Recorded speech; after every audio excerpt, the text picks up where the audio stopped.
Hello and welcome to the transcription explanation of these designs. They were intended to be engraved onto a pocket watch, and I am quite happy with the results. On the front, we have the design that translates to "I will love you through all of time and space," and then on the back side, it is the specific names, Malhar Love Danica. And I'm going to go ahead and read through these designs, and I'll reference this grid above me, which has the key to the cipher. You read the script starting at the bottom, and you go counterclockwise, like a time traveler going back in time. And that's true for parts of the sentence, like the word circles, and then I can section word circles off into other little chunks. So like this, I have "I will love you" is this first little chunk, and then "through all of time and space," going around it.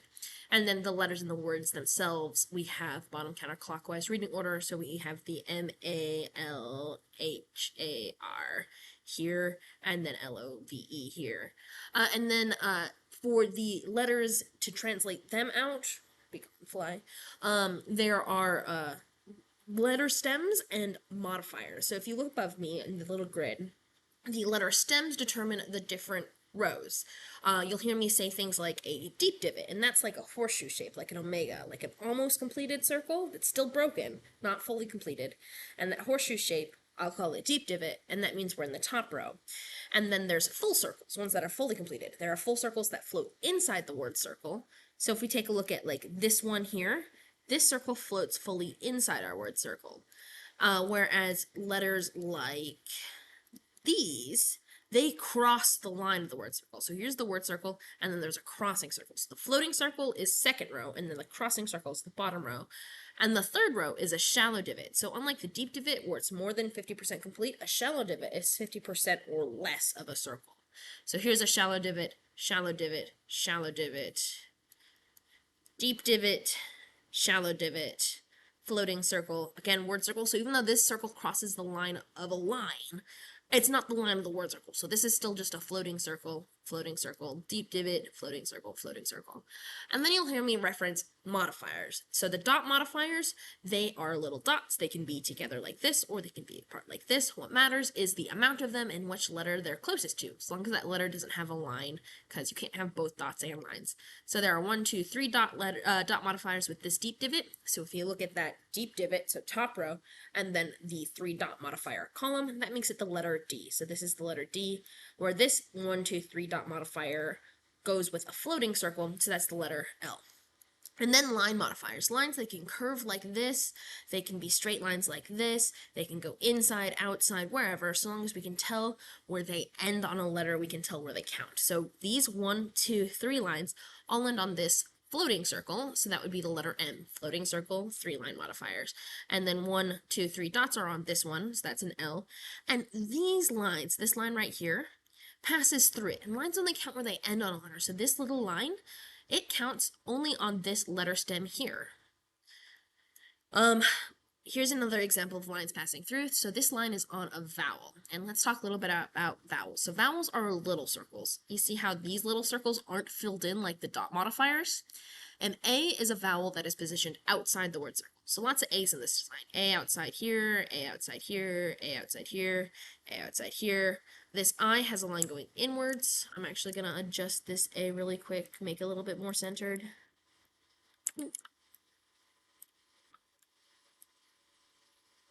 And there we go. Okay. And then there are vowels that are positioned centered. So you see how this vowel is centered inside that consonant? That centered vowel makes it an I. Or, well, this is an I because it has a line going inward. A centered vowel is an I, E, or U. An E is a centered vowel with no line. An I is a centered vowel with a line going more inwards than outwards. And a U is a centered vowel with a line going outwards. And that can be centered on the word circle line or in the middle of a consonant stem.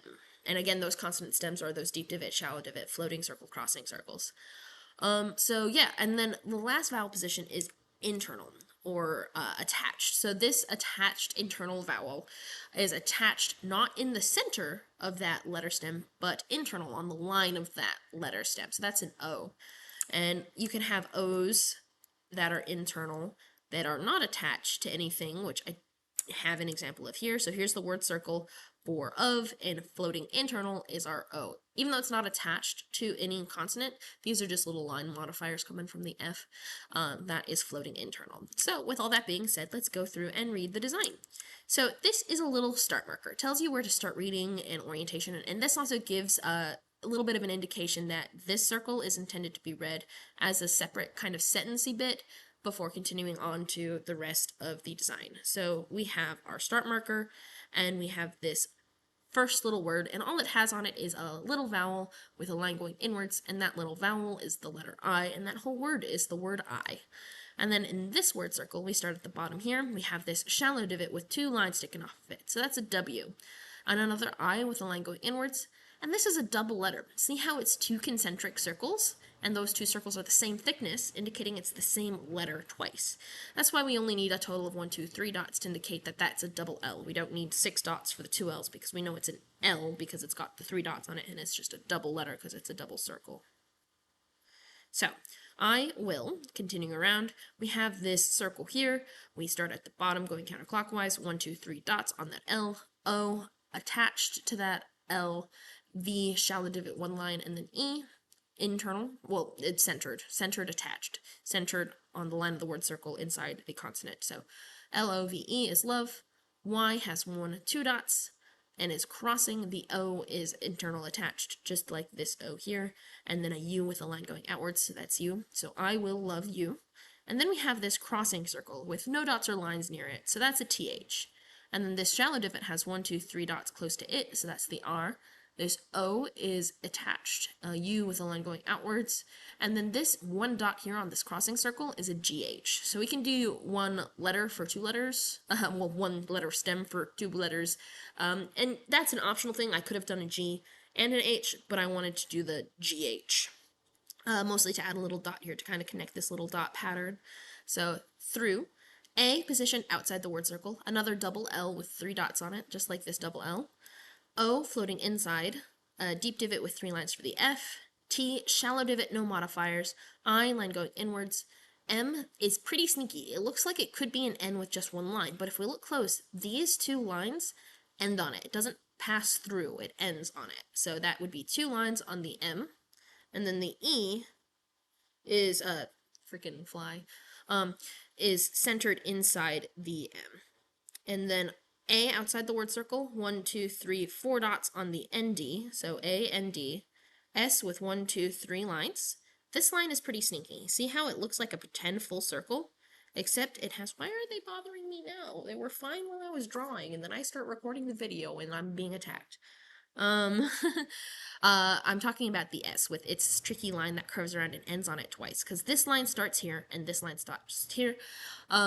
You could imagine if this line were to stop right here and then this line were to stop right here, well, that would still be 3 lines. So it's the 3 connection points, 1, 2, 3 lines on that S. And then a T has 2 lines on it, the A outside the word circle, and then we have 1, 2, 3, 4 dots on the C, and then the E there. And I'm going to talk a little bit about C because a C is a special letter. In the script, you can swap the letter C to an S or a K, depending on what sound it makes. So I could have done an S-P-A-S-E space, but I decided to do a C here to kind of, again, match the little star speckle dot pattern, which is something I ended up doing in both of your guys' names to kind of make the I will love you through all of time and space kind of more reminiscent to the designs I did for your guys' names. So yeah, there's that. So that's the last word in this sentence.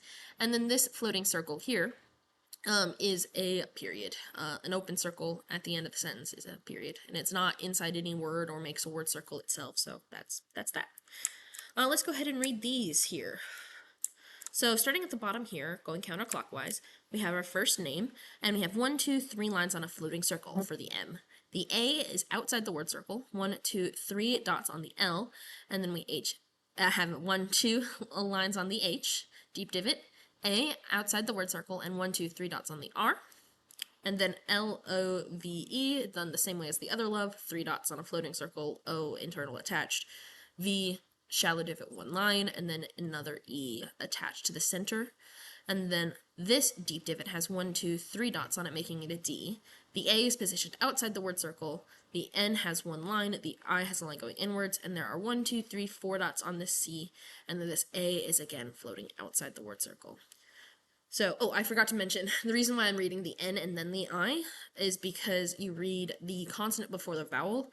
Even if there's something like this, where the vowel is outside the word circle, like an A, you still read the consonant before the vowel. So this is always a C before the A, even if they're together, because consonant before vowel if they're attached and together like this. So, yeah.